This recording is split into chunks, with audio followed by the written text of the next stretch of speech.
Good morning friends, welcome to the prelims booster session. आज का पहला टॉपिक है ड्राफ्ट लेबर पॉलिसी। ये टॉपिक आपके गवर्नेंस के लिए इंपॉर्टेंट है। Ministry of labour and employment ने draft national labour and employment policy, जिसका नाम है श्रम शक्ति नीति 2025, उसको पब्लिक कंसल्टेशन के लिए ओपन कर दिया है। पॉलिसी रीडिफाइन कर रही है कि मिनिस्ट्री का क्या रोल होगा और उसको एक तरह से एम्प्लॉयमेंट फैसिलिटेटर की तरह जो है वो शिफ्ट कर रही है रोल को। तो लेबर आपको पता है एज अ सब्जेक्ट जो है वो concurrent list of the constitution में आपको प्रेजेंटेड है। Union ministry of labour and employment ने इसीलिए जो है ये श्रम शक्ति नीति 2025 पब्लिक कंसल्टेशन के लिए निकाली है। अब इंडिया का सिविलाइजेशनल इथोस है श्रम धर्म। ओके, तो ये पॉलिसी जो है एक तरह से बैलेंस्ड फ्रेमवर्क लेके आना चाहती है जिसमें कि प्रोटेक्शन, प्रोडक्टिविटी और participation for every worker ensure हो। अब हार्ट ऑफ द पॉलिसी में नेशनल करियर सर्विस है, जो कि इंडिया का डिजिटल पब्लिक इंफ्रास्ट्रक्चर होगा फॉर एम्प्लॉयमेंट। ये प्लेटफॉर्म ऑफर करेगा AI enabled job matching and career guidance, credential verification and skill mapping, cross sectoral and regional employment linkages. NCS serve करेगा एक unified interface की तरह ताकि एम्प्लॉयर्स को, जॉब सीकर्स को, ट्रेनिंग प्रोवाइडर्स को कनेक्ट किया जा सके। तो ये ड्राफ्ट पॉलिसी एम्फोसाइज करेगी कि एक रिजिलियंट, स्किल्ड और इंक्लूसिव वर्कफोर्स क्रिएट की जाए। अब की फोकस एरियाज क्या होंगे इसके? Universal social security, income protection, occupational safety and health, women and youth empowerment, green and technology enabled jobs, continuous skill development, life long learning. अब ये पॉलिसी जो है वो मेजर नेशनल डेटाबेस को भी जो है यूनिफाइड लेबर स्टैक में जो है वो इकट्ठा करना चाहती है, इंटीग्रेट करना चाहती है, जैसे ईपीएफओ का डेटा, ईएसआईसी का डेटा, ई श्रम और एनसीएस का डेटा। तो ये न्यू पॉलिसी कॉम्प्लीमेंट करती है गवर्नमेंट के रीसेंट कंसोलिडेशन को ऑफ 29 सेंट्रल लेबर लॉज को भी, जो कि 4 सिंपल लेबर कोड्स में जो है वो कोडिफाई कर लिए गए हैं। तो इससे हम कंप्लायंस को सिंप्लीफाई करेंगे, वर्कर प्रोटेक्शन इंप्रूव होगी और फॉर्मल एम्प्लॉयमेंट भी फॉस्टर होगी। पॉलिसी जो है वो 4 फाउंडेशनल पिलर्स पर जो है वो गाइडेड है: dignity of labour, universal inclusion, cooperative federalism और डेटा ड्रिवन गवर्नेंस। तो एक तरह से रिजिलियंट इंस्टीट्यूशनल फ्रेमवर्क दे रही है अक्रॉस डिजिटल सिस्टम्स कन्वर्जेंस करने के लिए। अब ड्राफ्ट पॉलिसी जो है वो विमेन की लेबर पार्टिसिपेशन को 35% तक लेकर जाना चाहती है बाय 2030 और यूथ एंटरप्रेन्योरशिप और करियर गाइडेंस को भी प्रमोट करना चाहती है। अब पॉलिसी में एक unified national labour data architecture होगा जो इंश्योर करेगा कि इंटर मिनिस्ट्रियल कोहेरेंस हो और ट्रांसपेरेंट मॉनिटरिंग हो। अब पॉलिसी जो है वो 3 फेजेस में प्रोसीड होगी। फर्स्ट फेज़ जो है उसमें इंस्टीट्यूशनल सेटअप और इंटीग्रेशन होगी सोशल सिक्योरिटी सिस्टम्स की। सेकंड फेज़ में नेशन वाइड रोल आउट होगा यूनिवर्सल सोशल सिक्योरिटी अकाउंट्स का, स्किल क्रेडिट सिस्टम्स का, district level employment facilitation cells का। जो थर्ड फेज़ होगा उसमें फुल पेपरलेस गवर्नेंस होगी। ओके, प्रोग्रेस जो है वो मॉनिटर की जाएगी through real time dashboards. Policy envision कर रही है एक रिजिलियंट और इंक्लूसिव लेबर इकोसिस्टम। ओके,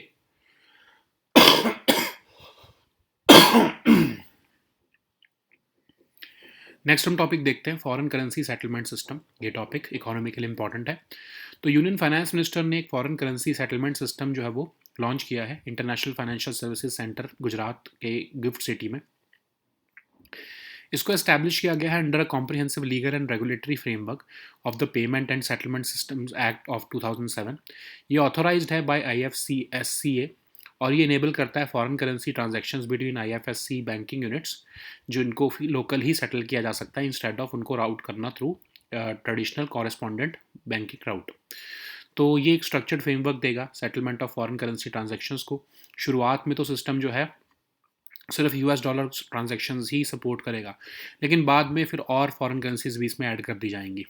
और इसको ऑपरेट कौन कर रहा है? CCIL IFSC लिमिटेड, जो कि clearing corporation of India limited की एक सब्सिडरी है।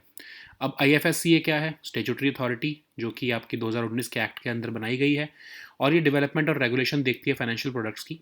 गिफ्ट सिटी में इसका हेडक्वार्टर है। नेक्स्ट हम टॉपिक देखते हैं इनकम टैक्स एपेलेट ट्रिब्यूनल। ये टॉपिक आपके गवर्नेंस के लिए इंपॉर्टेंट है। तो CJI ने रिसेंटली प्रेज किया है इनकम टैक्स एपेलेट ट्रिब्यूनल को उसकी सिग्निफिकेंट कंट्रीब्यूशन के लिए जस्टिस डिलीवरी सिस्टम में। तो ये क्वाजी जुडिशियल इंस्टीट्यूशन है जो 1941 में बनाया गया था। 6 मेंबर्स थे इनिशियली इसके सिर्फ, और ये ministry of law and justice के अंडर आता है।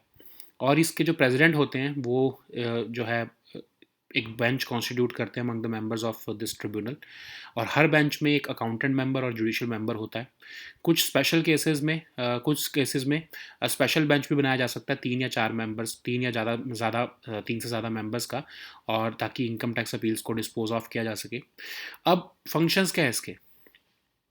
इनकम टैक्स अथॉरिटीज़ के ऑर्डर्स को जो पास किया जाता है उनके अगेंस्ट अपील सुनना, एडजुडिकेट करना उन अपील्स को, और फाइनल फैक्ट फाइंडिंग बॉडी भी है टैक्स डिस्प्यूट्स में ये सर्व करता है। ये फंक्शन करता है रीजनल हाई कोर्ट के जुरिस्डिक्शन के अंडर। और टैक्स अपील जो है वो फाइल की जा सकती है by a taxpayer who does not agree with the assessment order. और इवन इनकम टैक्स डिपार्टमेंट भी जो है वो फाइल कर सकता है appeal against any order pass by commissioner of income tax appeals. Okay, next हम टॉपिक देखते हैं पीएम कुसुम स्कीम। ये टॉपिक आपके गवर्नेंस के लिए इंपॉर्टेंट है। यूनियन गवर्नमेंट जो है वो शोकेस करना चाहती है पीएम कुसुम स्कीम जो है वो कई अफ्रीकन कंट्रीज़ को और आइलैंड नेशंस को इंटरनेशनल सोलर अलायंस प्लेटफॉर्म के थ्रू। तो पीएम कुसुम स्कीम क्या है, 2019 में लॉन्च की गई थी एनर्जी और वाटर सिक्योरिटी देने के लिए फार्मर्स को। अब इसका टारगेट था कि सोलर कैपेसिटी ऑफ 34,800 मेगावाट जो है वो मार्च 2026 तक ऐड की जाए। Ministry of new and renewable energy के अंडर आती है ये स्कीम। एलिजिबल कैटेगरीज कौन सी हैं इसमें, individual farmers, group of farmers, FPOs, cooperatives, water user associations. तो फर्स्ट इसका जो कंपोनेंट है उसमें 10,000 मेगावाट के decentralise grids connected renewable energy power plants लगाने का प्रोग्राम है on barren land. Second component में 20 lakhs of standalone solar powered agriculture pumps install करने का प्रोजेक्ट है। थर्ड कंपोनेंट जो है वो 15 lakh grid connected agriculture pumps जो है सोलराइजेशन करने का प्रोजेक्ट है। नेक्स्ट हम टॉपिक देखते हैं मेरा हु चोंगबा फेस्टिवल। ये टॉपिक आपके आर्ट एंड कल्चर के लिए इंपॉर्टेंट है। तो मेरा हो चोंगबा फेस्टिवल जो है वो हिल वैली में यूनिटी दिखा रहा है मणिपुर में। इसको सेलिब्रेट किया जाता है मणिपुर में on 15th lunar day of Mera month of Meetei calendar every year. Manipur के जो टाइटलर किंग होते हैं वो रिचुअल मार्च लीड करते हैं जिसमें ट्राइबल विलेज के चीफ्स भी इन्वॉल्व होते हैं। और शोकेस करती की जाता है इसमें कल्चरल डांसेस और ग्रैंड फीस्ट होती है। अकेला ऐसा फेस्टिवल है जिसमें सभी इंडिजिनस कम्युनिटीज़ जो है वो पार्टिसिपेट करती हैं। नेक्स्ट हम टॉपिक देखते हैं plutonium management and disposition agreement. ये टॉपिक आपके इंटरनेशनल रिलेशंस के लिए इंपॉर्टेंट है। रशिया जो है वो विड्रॉ करने वाला है प्लूटोनियम एग्रीमेंट जो यूएस के साथ उसने साइन किया था 2000 में, और ये इन्फोर्स हुआ 2011 में। और इसका एम था कि रिड्यूस किया जाए vast stock piles of weapons grade plutonium जो पिछले कई थाउजेंड्स की क्वांटिटी में है कोल्ड वॉर न्यूक्लियर वॉरहेड्स में। तो वेपन ग्रेड प्लूटोनियम को डिस्पोज ऑफ किया जाना था और उनको कन्वर्ट किया जाना था सेफर फॉर्म्स में। और इसमें जो है बोथ यूएस और रशिया ने लगभग 34 tons of weapons grade plutonium जो है वो ईच जो है उसको डिस्पोज ऑफ करने का प्लान किया है। रशिया ने इसको 2016 से सस्पेंड किया हुआ है इस ट्रीटमेंट को, इस एग्रीमेंट को, क्योंकि यूएस ने सैंक्शंस रशिया पे लगाए थे। नेक्स्ट हम टॉपिक देखते हैं Crohn's disease. Topic social issues के लिए इंपॉर्टेंट है। तो कुछ रिसर्च दिखा रही है कि डाइट्स जो है अगर हाई अल्ट्रा प्रोसेस्ड फूड्स की ली जा रही है तो उससे वर्स इन्फ्लेमेशन हो सकती है। क्रॉन डिसीज़ फ्लेयर अप्स उससे हो सकते हैं। तो क्रॉन्स डिसीज़ एक क्रॉनिक इन्फ्लेमेटरी बाउल डिसीज़ है जिसमें स्वेलिंग और इरिटेशन होती है टिश्यूज़ की जिसकी वजह से इन्फ्लेमेशन हो जाता है डाइजेस्टिव ट्रैक्ट का। तो यूजुअली जो है स्मॉल इंटेस्टाइन से लेकर जो आपका बिगिनिंग ऑफ लार्ज इंटेस्टाइन का एरिया है उसको इफेक्ट करता है। और लेकिन ये deeper layers of the bowel में भी जो है स्प्रेड हो सकता है। पेनफुल भी है, ये डिबिलिटेटिंग भी है। और ये 20 से 29 साल की उम्र के बीच में जो है डेवलप होता है। एक्सपर्ट्स को भी पता नहीं है कि क्यों होता है ये, but genes, abnormal immune reactions और माइक्रोबायोम इसमें रोल प्ले करते हैं। कोई नोन क्योर भी नहीं है इसका। ओके, नेक्स्ट हम टॉपिक देखते हैं Subansiri upper hydro electric project. Topic economy के लिए इंपॉर्टेंट है। तो hundreds of people are protesting in Daporijo Arunachal Pradesh against the 2000 megawatt Subansiri upper hydro electric project. तो ये 1800 मेगावाट का जो है ये हाइड्रो इलेक्ट्रिक प्रोजेक्ट है, run of the river project है, सुबनसिरी रिवर पर बनाया जा रहा है जो अरुणाचल प्रदेश में। और ये कमर्शियल ऑपरेशन शुरू करेगा 2031 में। ओके, तो सुबनसिरी रिवर क्या है, ट्रांस हिमालयन रिवर है जो वेस्टर्न पार्ट ऑफ माउंट पोरोम में जो है वो ओरिजिनेट होती है तिब्बतन हिमालयाज़ में। इसको गोल्ड रिवर भी कहते हैं क्योंकि ये गोल्ड डस्ट के लिए फेमस है अपनी। एंटर करती है असम में through a gorge near Gerukamukh. और राइट बैंक ट्रिब्यूटरी है ये ब्रह्मपुत्रा की। असम, अरुणाचल प्रदेश और Tibetan autonomous region of China से ये फ्लो होती है। Okay, so now let us see all these topics in English. So the first topic is draft labor policy. This topic is important for your governance section. So Ministry of Labor and Employment has released the draft National Labor and Employment Policy called the Shram Shakti Niti 2025 for public consultation. So this is marking a shift from regulation to facilitation. So this policy is redefining the Ministry of Labor and Employment's role from from regulator to a facilitator. So labor, you know that it is a subject in the concurrent list of the constitution. So that's why Union Ministry of Labor and Employment has opened this program for public consultation, and it is rooted in India's civilizational ethos of Shram Dharma. And the policy seeks to create a balanced framework which ensures protection, productivity, and participation for every worker while enabling enterprises to grow sustainably. So, at the heart of this policy is the National Career Service, which is being envisioned as India's digital public infrastructure for employment. This platform will offer AI enabled job matching and career guidance, credential verification, and skill mapping, cross sectoral and regional employment linkages. NCS will serve as a unified interface to connect employers, job seekers, and training providers through trusted digital systems. This draft policy emphasizes creating a resilient, skilled, and inclusive workforce. And the key focus areas of this policy include universal social security and income protection, occupational safety and health, women and youth empowerment, green and technology enabled jobs, continuous skill development, and lifelong learning. This policy proposes integrating major national databases, EPFO, ESIC, eShram, and NSNCS into a unified labor stack. This integration will enable interoperable data systems for better policy coordination, lifelong learning opportunities, universal social protection and income security, and even real time labor market insights. This new policy will complement the government's recent consolidation of 29 central labor laws into four simplified labor codes. And the aim is to simplify compliance, improve worker protection, and foster farmer employment. Okay, so this policy is guided by four foundational pillars: dignity of labor, universal inclusion, cooperative federalism, data driven governance. So this is envisioning a resilient institutional framework based on convergence across digital systems. So this draft policy identifies seven strategic priorities for achieving its goals. Okay, universal and portable social security, occupational safety and health, employment, future readiness, and so on. So this draft is also aiming to increase women's labor participation to 35% by 2030, and also promote young youth and entrepreneurship and career guidance. It also aims to provide single window digital compliance for MSMEs, expanded career services through NCS platform, green jobs. This policy is also envisioning a unified labor data architecture to ensure interministerial coherence and transparent monitoring. This policy will be implemented in three phases. The first phase will have institutional setup and integration of social security systems. Second phase will have nationwide rollout of the universal social security accounts, skill credit systems, and district level employment facilitation cells. The third phase will have full paperless governance, and the progress will be monitored through real time dashboards. So, according to the Union Labour Minister, this policy envisions a resilient and inclusive labor ecosystem. Okay. So the next topic is foreign currency settlement system. This topic is important for your economy section. So recently, Union Finance Minister has launched the foreign currency settlement system at International Financial Services Center in Gujarat's Gift City. So foreign currency settlement system was established under a comprehensive legal and regulatory framework of the Payment and Settlements Act of 2007. It is authorized by the IFSCA. It enables foreign currency transactions between IFSC banking units to be settled locally, and it also provides a structured framework for the settlement of foreign currency transactions. Initially, the system will support the US dollar transactions with the scope to add other foreign currencies over time. It is operated by the CCIL IFSC Limited, which is a subsidiary of Clearing Corporation of India Limited. So, what is IFSCA? So, it's a statutory authority which was established under the 2019 Act. It is a unified authority for the development and regulation of financial products and is headquartered in Gift City, Gandhinagar. So the next topic is Income Tax Appellate Tribunal. This topic is important for your governance section. So recently, Chief Justice of India has praised the Income Tax Appellate Tribunal for its significant contribution to the justice delivery system, which marked its 84th anniversary.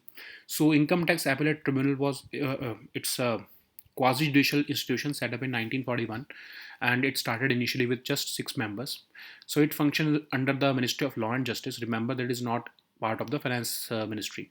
So the president of ITAT constitutes a bench among the members of the ITAT, and each bench has an accountant member and a judicial member. And in some cases, of course, a special bench with 3 or more members may be constituted. So it hears appeals concerning orders passed by the income tax authorities. It adjudicates appeals made under the Income Tax Act of 1961. It also serves as the final fact finding body in tax disputes. It also functions under the regional high court's jurisdiction. So a tax appeal can be filed by a taxpayer who does not agree with the assessment order, and even income tax department can also file an appeal against any order passed by the Commissioner of Income Tax Appeals before the ITAT. So the next topic is PM Kusum scheme. This topic is important for your governance section. So union government is looking to showcase the PM Kusum program to several African countries and island nations by using the International Solar Alliance platform. The PM Kusum scheme was launched in 2019 with the objective to provide energy and water security to farmers. The target is to add solar capacity of about 34,800 megawatts by March 2026. So Ministry of New and Renewable Energy is the nodal ministry for the same. So the first component of the scheme involves setting up of 10,000 megawatts of decentralized grid-connected renewable energy power plants on barren land. The second component involves the installation of 20 lakhs of standalone solar-powered agriculture pumps. The third component includes the solarization of 15 lakh grid-connected agriculture pumps.